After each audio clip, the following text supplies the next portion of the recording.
This is my beloved Son, in whom I am well pleased.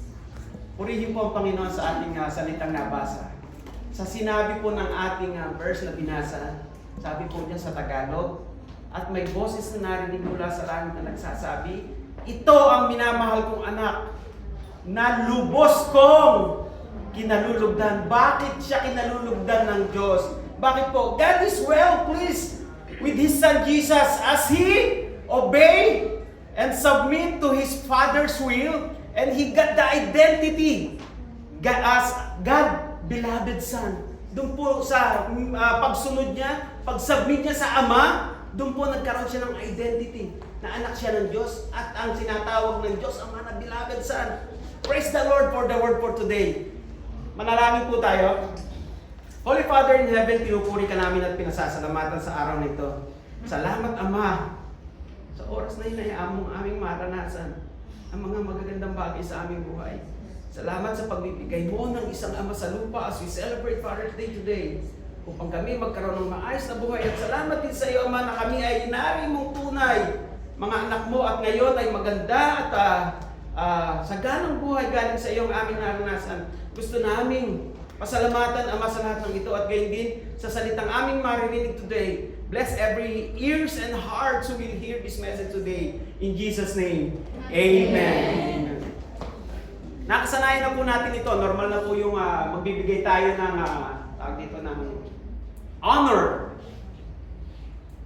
tuwing Father's or Mother's Day. At ang ito pong bagay na ito ay talaga namang di po ba nakakaano ng puso pag tuwing makikita natin? Bakit po? May reason po dyan. Sabi po sa Ephesians 6:2-3, honor your father and mother, which is the first commandment, with the promise, so that it may go well with you and you may enjoy long life on the earth. Yan po inutos po sa atin ng Panginoon yan. I-honor natin ang ating father and mother. Amen. Amen po? Amen. Ano po ba ang ibig sabihin ng honor?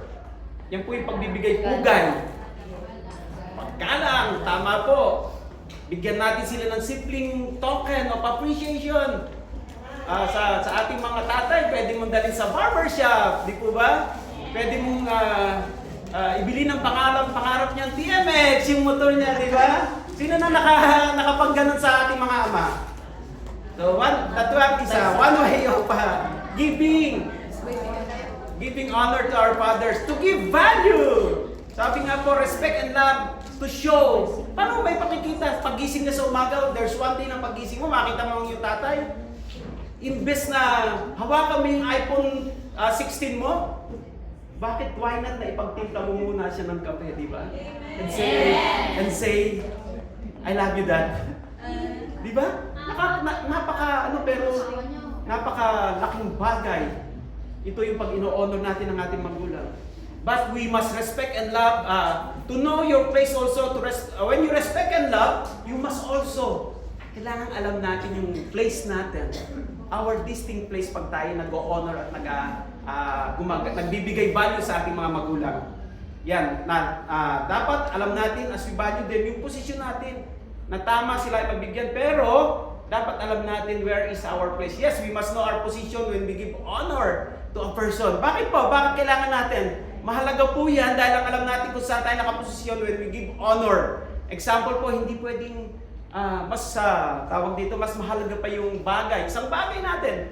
Anything, yung mga tangible things na possession natin, like yung car, yung kotse mo, di ba? Mas mahal mo pa sa tatay mo kaysa sa umaga, paggising mo, nahugasan mo na, naliguan mo na, nakargahan mo na ng langis na, yung tatay mo, hindi mo na ipagtimpla ng kape, di ba?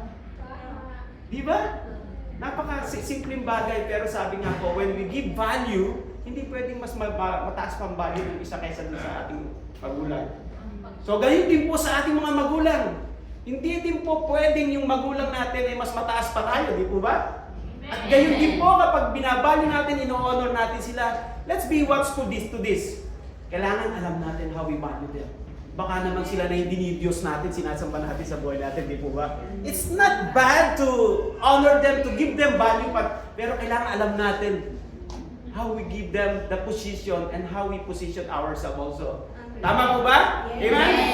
Yan po yung sinasabi dahil ang Diyos po, sabi niya, love God may isa pong greatest commandment ng Diyos sa atin. Love God above all else. This is the first great commandment in book of Matthew. Nakalagay po doon, with all your heart and soul and mind. So ano pong dapat natin gawin? Dapat yun po ang una natin gagawin. Above all else is God. Siya po yung uunahin natin sa buhay natin. Amen po? Amen. Dahil basahin niyo po sa Samuel 2:29, makikita niyo po doon na hindi natuwa ang Diyos kay Eli nang yung mga anak niya ay nabigyan pa niya ng kahalagahan kaysa sa Diyos. So ano po ba yung mga bagay na dapat nating i-honor sa ating magulang, yung mga ginawa nila? So anyone po? Magbibigay po ako ng isa. Great provider, di po ba? Ang ating ama ay great provider. Food, shelter, and even our health nung tayo po ay sinusuportahan nila at kinakalinga as talaga pong kayod ka, sila, tawag doon? Kayod kalabaw. Ayun po, hindi natin ramdam yun. Dahil alam natin na ang ama ay binigay po ng Diyos sa kanilang noble, natungkulin. Isa pa pong bagay, ang ating ama po, pamilya muna yan bago ang sarili. Kahit utas na ang sapatos niya, lalakad at lalakad yan, susunsin sa gabi, or kaya ipaparepair dadali sa sapatero. But never, nauunahin niya yung sarili niya, bibili siya pa yung anak niya walang sapatos sa eskwelahan. Amen. Ramdam na ramdam ko po yan. Nakikita ko tatay ko.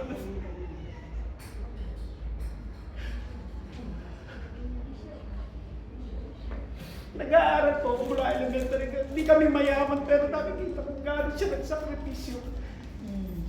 This will going to be the start of my word that I'm going to be siya, but hindi ko po makontrol yung emotion na talaga pong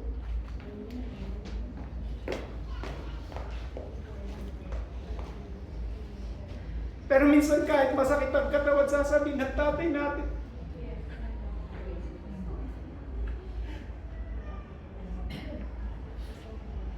laging naka-attend sa atin ang ating mga ama. Hindi sila nagkukulang. Amen. Sa school, sa mga project natin, kahit nakakaiba yung ginagawa ng father ko nun, sa mga project ko, I always give him binabalyo ko yun dahil alam ko na hindi ko kaya bumili ng mga ibang project. Hindi po kami mayaman nung bata ako, nag-aaral ako. Dumaan po kami sa halos sa butas ng karayom para mong makatapos. At may napanood po akong isang video, totoo po yun. Sabi ng video, minsan, our father is the great liar. Yes. Baka napanood nila po yun. Na parang may tumimo po na bagay sa aking puso. Totoo po yan. Dahil kahit pinipilit mo siyang sabihin yung katotohanan. Tanungin mo siya, kamusta ka pa? Dad, kamusta ka? Tay, kamusta ka? Hindi niya sasabihin ang totoo. Kaya napakaswerte po natin na may mga ama tayo. Whether nagawa nila o hindi, dahil there's no perfect person in this earth. Sa binigay ng Diyos, tandaan niyo po yan. Hindi po tayo perfecto lahat. Pero ang Ama ay Ama. Siya po yung binigay ng Diyos sa atin. Ililihim ng Ama kahit tanungin mo siya. Ililihim niya, ang sagot niya laging, okay lang ako anak. Pag kinamusta mo siya,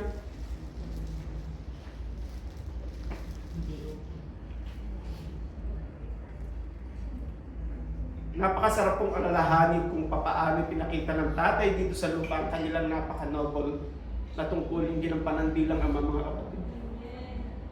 Yung sakripisyo at pasakit na kanilang pinagdaanan para tayo mapalaki at mailagay sa maayos na buhay. Yes, hindi lahat nagawa ng mga ama yung mga bagay na yon. May mga ama na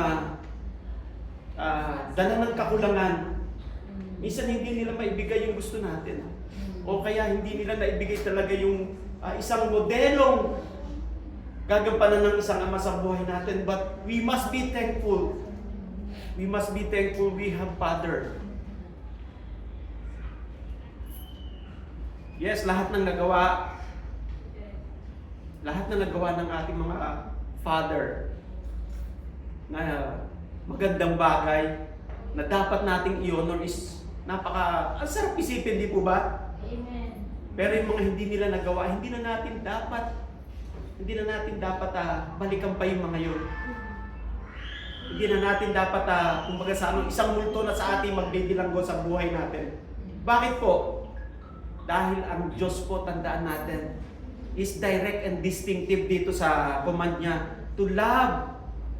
Para sa bawat isa po, to love your parents, your father and mother. No other thing pong walang sinabi doon sa commandment na yun, di po ba?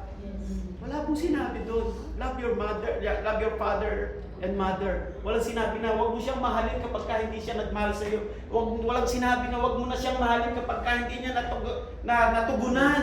100% yung pagiging tatay niya sa iyo. Wala pong sinabi, but the commandment ng Lord, sabi niya doon, one thing that was written in this commandment, yun po yung sinabi niya. Love your father and mother, honor them. Amen. And I know all of us here, alam kong marami sa atin ang nag-effort. Marami nang nag-effort sa atin, lahat upang magawa itong bagay na ito na ma-honor sila. Ito po yung in return sa ginawa nila sa buhay natin. Yan po yung title natin. May pagmamalaki ba ako ng aking ama?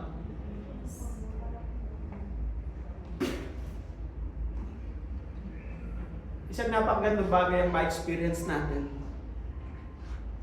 May pagmalaki tayo ng ating magulang, yung masabi, anak, I'm proud of you.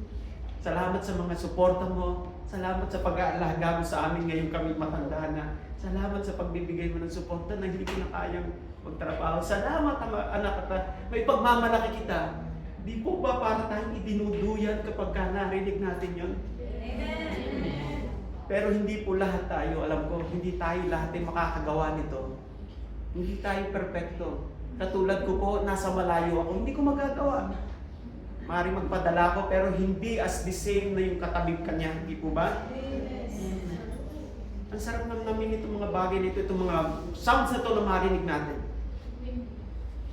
And marami po sa atin, until now, alam ko po, is doing their best para po mabigyan po honor ang ating mga magulang.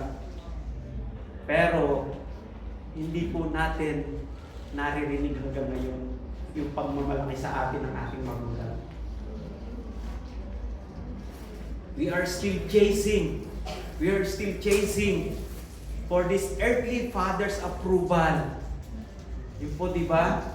May ginagawa tayo, pero until now, hindi natin naririnig itong salita na ito. Anak, may pagmamalaki kita. Sino po nakarinig na nung salita na yun? Wow, si ate, tsaka si... Napakaganda po, di po ba? Napakasarap. Fulfillment. Yan po ako, inaano ko rin yung tawag doon. Matagal kong hinahabol yung bagay na yan.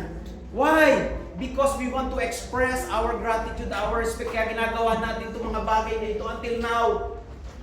Sa ating mga magulang, para may pagmalaki tayo. We want to show respect to their honor and honor to their labor doon po sa paghihirap niya sila sa atin. And for them also to have pride. Yung may pagmalaki tayo. Anak, maganda naman na ang trabaho mo, baka naman. Diba? Oh. Tayo dito sa Singapore, hindi ko masasabing lahat tayo ay well-to-do na dito, nagkakamal tayo ng salapi. Pero, naisip ba natin kalagayan niya sa probinsya? Di po ba? Naisip ba natin? Ang sarap nun pag nakita mo yung pamilya mo, pag nagpadala ka, di ba? Minsan kumakain sila sa Jollibee. Tuwan-tuwa tayo sa sarili natin. Pero kung alam lang nila yung ating pagsasakripisyo, di po ba? Pinapanood din ako sa isang video pa. Nasa Saudi siya. It's December time. Christmas time. Kinukamusta yung pamilya. Kamusta kayo dyan? Siyempre may celebration. Oh, ito nagsa-celebrate kayo. We have plenty of foods in our table. Ikaw, kinumusta ka dyan? Kinukumusta siya? Mabuti ako, kumakain na rin ako. Alam mo na, paluha ako doon.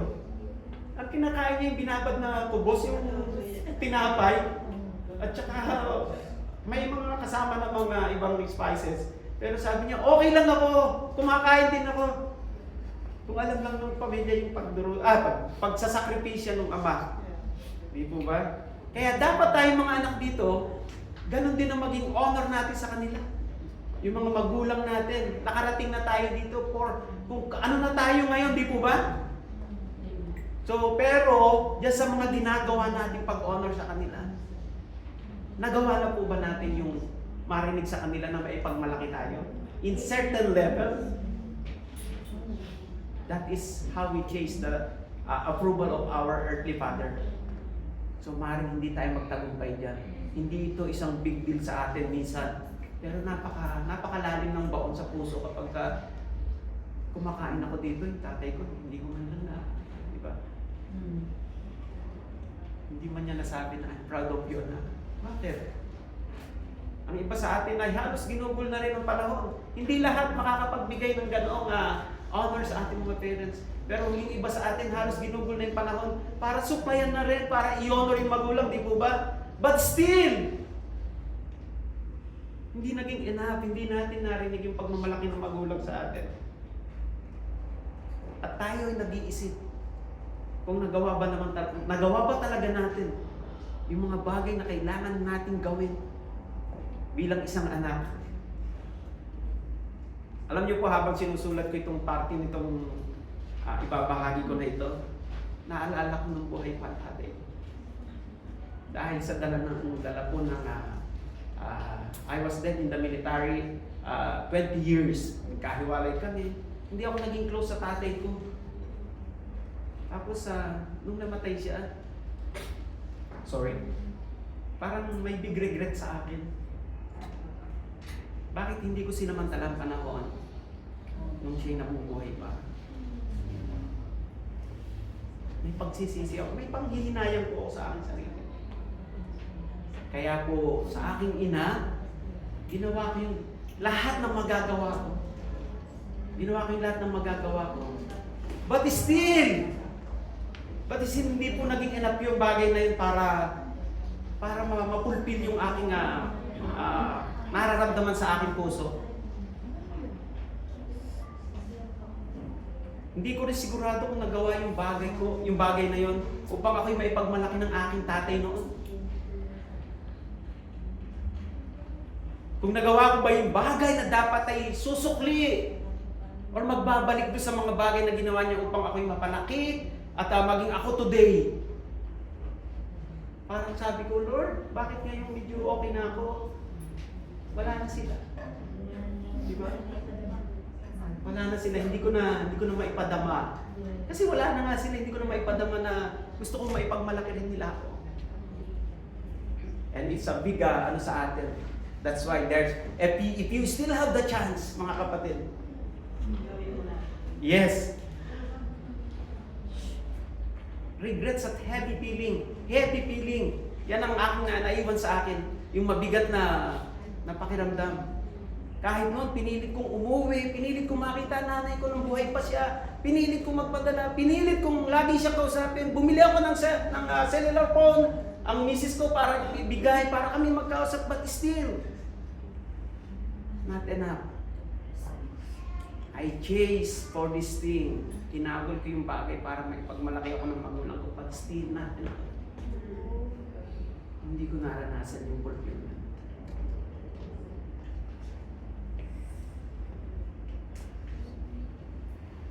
Same thing happened. Ang daming sana nung buhay ang nanay ko. Ang daming sana at mga bagay na aking iniisip ay dapat aking nagawa.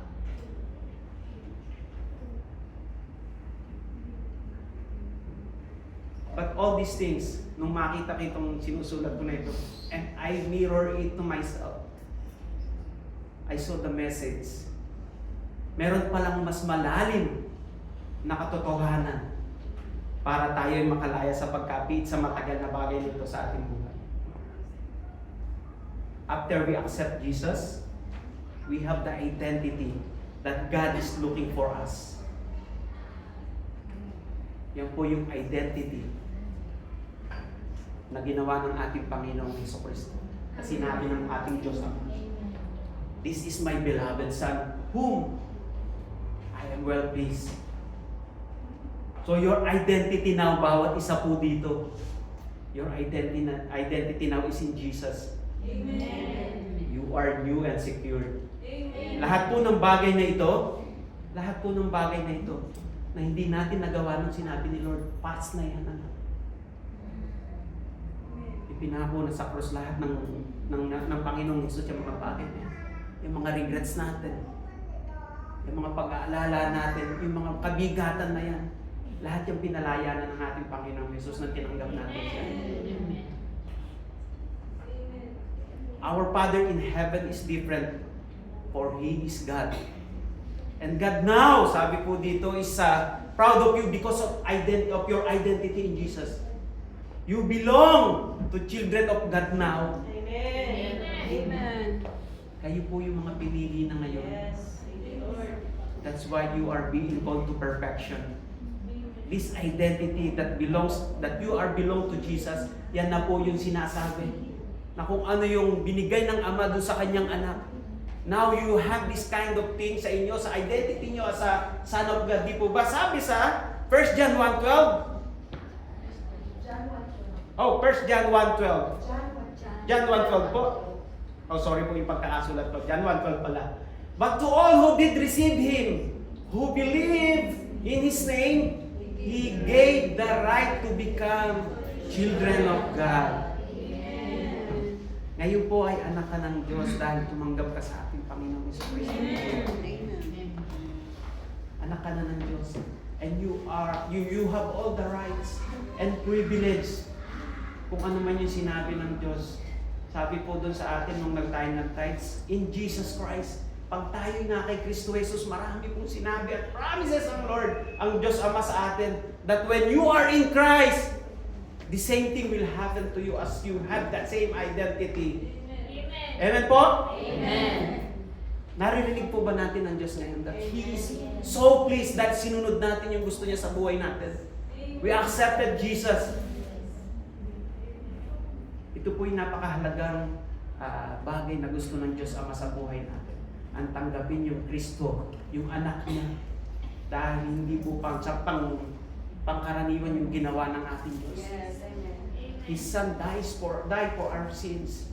Pinako siya sa cross para sa atin. And this redemption, yung po yung binibigyang halaga ng Ama, na kapag ka tinanggap mo yung anak, malalaman mo the identity of the Son is with you now. Amen. You are co-heir. Kasama ka ni Jesus na tagapagmana, sabi nga. Amen. And your journey, your direction is going to heaven. Hindi po pwedeng hindi tayo makasama dito sa pangako na ito. Now the identity is yours. Kaya ipinagmamalaki ka na ngayon ng Diyos. Amen. Amen po ba? Amen. Dahil binigyan mo ng value lahat ng sinabi ng Lord na kailangan natin tumanggap sa anak upang matanggap natin itong identity na ito. As you accepted Jesus, you have now the identity of His Son. Kaya iba ng value mo sa paningin ng Diyos. Anak ka na niya. At sa pagsunod natin sa Kanya, the identity will have, you will have now. It will be the same. The Father will be pleased also with you and proud na siya ngayon sa iyo. Erase na lahat ng regrets. Amen. Erase na lahat ng kabigatan. Yes, Erase na Lord. lahat ng panghihinayang. Amen. Dahil sabi nga, babaguhin na ng Lord yung buhay mo na dati ikaw ay balot ka ng mga bagay na nagsisilbing para mga multo sa buhay mo. Lahat yan dahil alam mo na ang pinagtitiwalaan mong Diyos, siya na yung magbabago at magbibigay sa iyo ng iyong lahat. Amen? Amen. Yan po yung sinasabi. Kung lahat ng regret at kabigatan ay nasa sa iyo pa ngayon, there's something. You need to go down deep para malaman mo kung ano na yung identity mo ngayon. Kailangan po malinaw yung identity natin. You are loved and accepted. Sabi po sa John 3:16,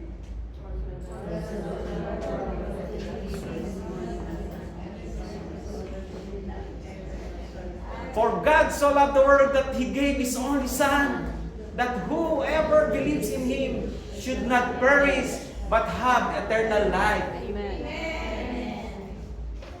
The famous verse, ang sarap pong ilagay sa ating mga puso yan. Pero mo ang kapalit niyan ay ang buhay ng kanyang anak. Yes. Kaya tayo sinabi ng Diyos, ang buhay na walang hanggan ay sa iyo na ngayon. Amen. Yes. Amen. When you receive Jesus. At ito pong pagmamahal ng Diyos ay napakalalim, mga kapatid. Napakalalim. Sabi niya dito sa Romans 8:38 to 39. For I am convinced that neither death nor life. Yan pa lamang po sa unang couple of words na yan sinabi niya. Neither angels or demons, neither the present nor the future. Napaka-secure po ng sinabing pagmamahal ng Diyos sa atin, mga kapatid. Ito po ay makikita natin as we walk to our journey. Alam natin, we live in spiritual realm sa ating mga buhay. Makikita natin that God really pinapakita niya sa atin kung gaano kalalim ang kanyang pagmamahal. Amen. And as our Lord Jesus is the only way to the Father, same love. Yan ang parehas na pagmamahal na binibigay sa atin ng Ama. To His Son, you will experience all of these things. Yan ang isang identity ngayon. As you accepted Jesus, you are loved and accepted. Amen. Yan po ay not of what we do, mga kapatid, but because of who He is. Dahil ang Diyos po, siya po ang naunang umibig sa atin. Hindi tumingin ang Diyos sa ating mga nagawa. Bagkus ginawa niya mga bagay na naranasan natin dahil sa Diyos siya. He first loved us. Amen po? Amen. He gave His Son while we were yet against Him. Napakalalim na pag-ibig. Binigay niya ang kanyang bugtong inaanak kahit na tayo ay hindi pa sa Kanya. Sabi po dito sa Romans, but God shows His love for us, that while we were yet sinners, Christ died for us. Yan po yung binibigay ng Diyos sa atin, na maipagmamalaki niya tayo. And all these things, lahat nung tinanggap natin, and the same identity we have in Christ, lahat po yan ibinigay niya sa atin. To give guarantee and security and authority to us as Christian who love God. Yan po yung identity na yan. All these things. Kaya po sinabi ng ating Diyos, this is my beloved Son, whom I am so pleased. Ganon din ang sinabi ng Diyos sa bawat isa sa atin, alam ko. Kay nanay, kay ate, kay Job, lahat po tayo dito dahil daan-daan tayo magiging katulad ng kanyang anak. As we walk sa buhay natin bilang Kristiyano, kabilang na tayo sa kanyang mga anak, mga kapatid. God is so pleased with your identity now as Son of God and co-heir of Jesus. And God is so pleased. Ang aking pong iwanan sa inyo ay ito, mas hinahanap pa ba natin o mas hinahanap pa rin ba natin na may pagmalaki tayo ng ating mga magulang samantalang yung pala ay secured and guarantee yung identity natin sa kay Kristo? Sa ating mga tatay magulang kaysa maranasan natin ang pag-ibig ng Diyos, are we still chasing for our earthly father's approval? Hindi po masama yan dahil talaga pong kailangan natin at may duty tayo to love them. But God is giving us the guarantee, mga kapatid, that security and authority that you are indeed proud sa bawat isa ng ating Diyos Ama. Amen? Amen. Naniniwala ka ba na nagagalak ang Diyos and He is proud of you? Hindi dahil mabait tayo, hindi dahil marami tayong mabuting gawa, hindi dahil perpekto na ang buhay mo, yan ay dahil sa iyong identity, mga kapatid. O katauhan ngayon na ikaw ay totoong tumanggap sa kanyang anak na si Yesu Kristo. Amen po? Amen. Yan po yung security na binibigay ng Diyos sa atin. You have the identity now. At ang Diyos ay pinagmamalaki ka ngayon. Yan po ang challenge ko, mga kapatid, sa bawat isa. We must know who we are. Yung identity natin sa Diyos. Dapat po true and good tayo dito sa bagay na ito. We cannot play around. Dahil alam po natin, life is so uncertain. Di po ba? Dapat sigurado tayo sa ating identity. Secure tayo. Sabi ng Diyos, hindi lang dito sa earth. And through eternity, ang buhay na ibibigay niya sa atin. Amen po? Amen. Kaya dapat po, anong gagawin natin? Alam natin yung ating identity. Di po ba? Amen. Maraming salamat po at binibigay ko na po ang mikropono sa ating Pastor Blessing. Amen. Malakas na lang ako. Ayan. Praise the Lord. Palakpakan natin malakas na. Napakasarap marinig na proud sa atin yung tatay natin. Tama? Amen. Diba lumalaki tayo na habang lumalaki tayo, wala na, unang-unang gusto nating mangyari, yung ipagmalaki tayo ng ating mga magulang. Diba marami sa atin talagang nagpakabait, nagpakagaling-galing sa school, matuwa lang sa kanya si tatay. Diba? Pero marami din sa atin, pagkamat nagawa natin yun, pero hindi naman nagiging proud sa atin si tatay. Parang kulang pa rin yung ginagawa natin, di ba? Sino dito yung nagpakagaling-galing, nagpakabait-bait? Hindi po ako yan. Ako din. Ako din, lumaki ako yung parang, I'm trying so hard to please and get the approval of my father, si Papa. Pero masyadong mataas yung standard ni Papa. Alam mo ba, ngayon lang kami naging close. Kasi noon, hindi ko siya maabot. Di ba may mga ganun tatay, sobrang taas ng standard. Kahit na anong gawin mong tama, mali pa rin. Pag kulang pa rin. Pag nakagawa kang na mali na talaga yun. Di ba? Napakahirap. Pero still, we try our best kahit may edad na tayo, may pamilya na tayo. Sino dito ang gustong-gusto pa rin na napapasaya niya yung kanyang tatay? Kahit nandito pa si tatay o wala na si tatay. Diba? Kahit wala na si tatay, gusto mo pa rin na, baka pag ako'y nagloko baka ako'y dalawin ito mamayang gabi. Diba? We try so hard to get the approval of our Father. Kasi pag nakuha natin yung puso ni tatay, parang panalo na tayo. Yes. Diba? Pero pag hindi, parang ang hirap bumangon sa buhay. Diba? Parang kahit anong gawin mo, doon tayo nagkakaroon ng feeling na we are not good enough. Pag hindi na approve ng Father natin yung ating identity, yung ating ginagawa. Tama? Masakit yun. Diba? Pero still, hindi nagbabago. Gusto pa rin natin na ganun sana. Ganun pa rin.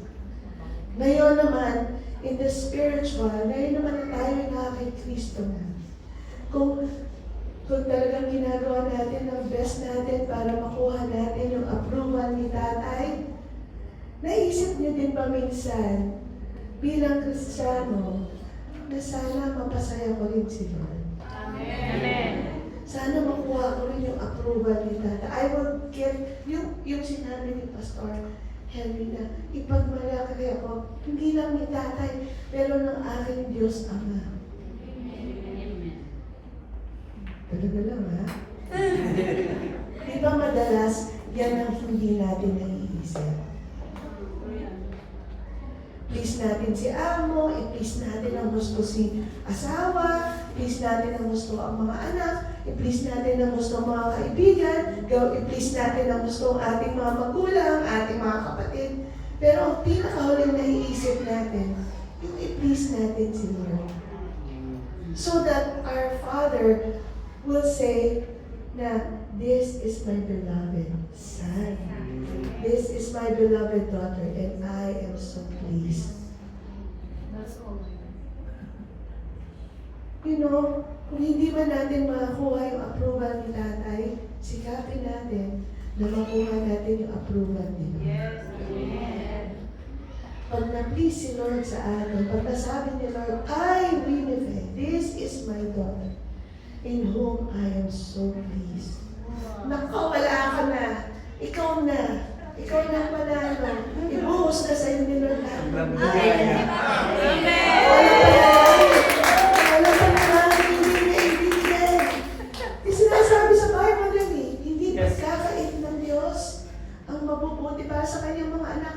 ang iyong tatay nga, in the natural, hindi ka bibigyan ng sawa pag humingi ka ng tinapay.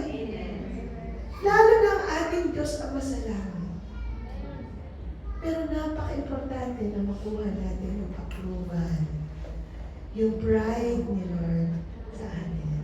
Yung parang kahit kaharap na si Satan. Parang si Job, di ba sabi niya, kilala mo ba si Job? Nako, tuwa ako sa batang yun eh. Sabi naman ni Satan, ay nako, kaya lang naman ganyan yan kasi pinagpapala mo ng gusto. Ay hindi! Sige, subukan mo. Gawin mo lahat, huwag mo lang siyang papatayin. Tingnan mo, hindi pa rin yan. He will still choose to please and honor me. Pinagmalaki ni Lord si Job kay Satan. Eh pag nag-meet kaya si Satan saka si Lord today, sinabi ni Lord, masasabi kaya ni Lord, kilala mo ba yung anak ko si Alma? Ano kaya masasabi ni Satan? Ano kaya masasabi ni Lord? Will He be proud of us? Pikit nga ninyo ang inyong mga mata. Kasi gusto natin ma-emphasize itong bagay na ito.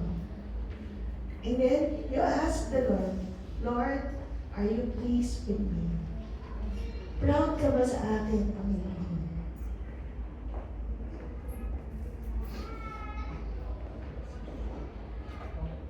Kayo lang ni Lord ang nakakaalam niya. And today, kagaya ng sabi ni Pastor Henry, of course, we will always honor our parents, our father. But most of all, maging goal natin, priority natin sa buhay to honor the Lord. Amen. Lord, gusto kong maging proud ka sa akin today. Kahit na binabash na ako, kahit na tinampa ako, na sinabing ganito ako, Lord, I will choose na maging proud ka sa akin. Amen. Lord, hindi ako binayaran ng utang. Sinisingil ko ako pang inaaway. Pero I will choose pa din that you will be proud of me. Lord, sabi ni Amo, kung gusto ko, Sabado na lang ang off ko. Pero mas gusto ko pa rin na maging proud ka sa akin. Kaya sasabihin ko kay Amo, no. No, not. Buy plane ticket.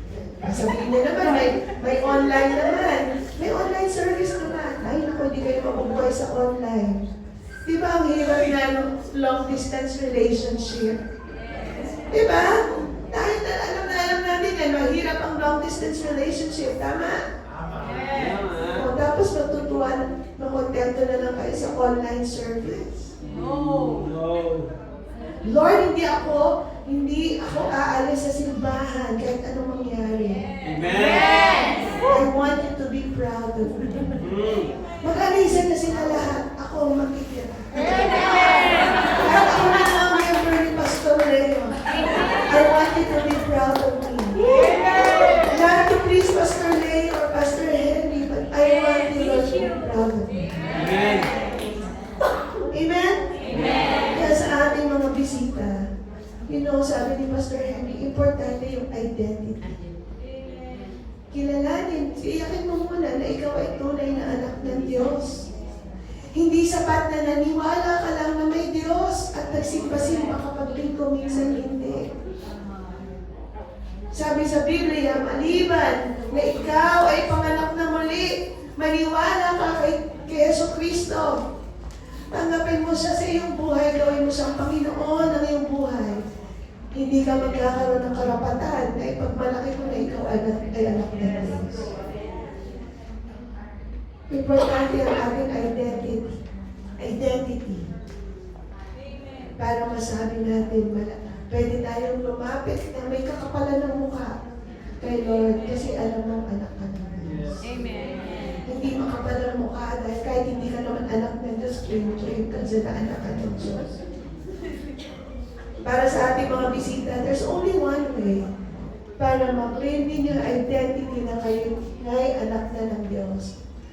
And that is to receive Jesus in your hearts as your Lord and Savior. Kilalanin niyo si Kristo na namatay sa cross para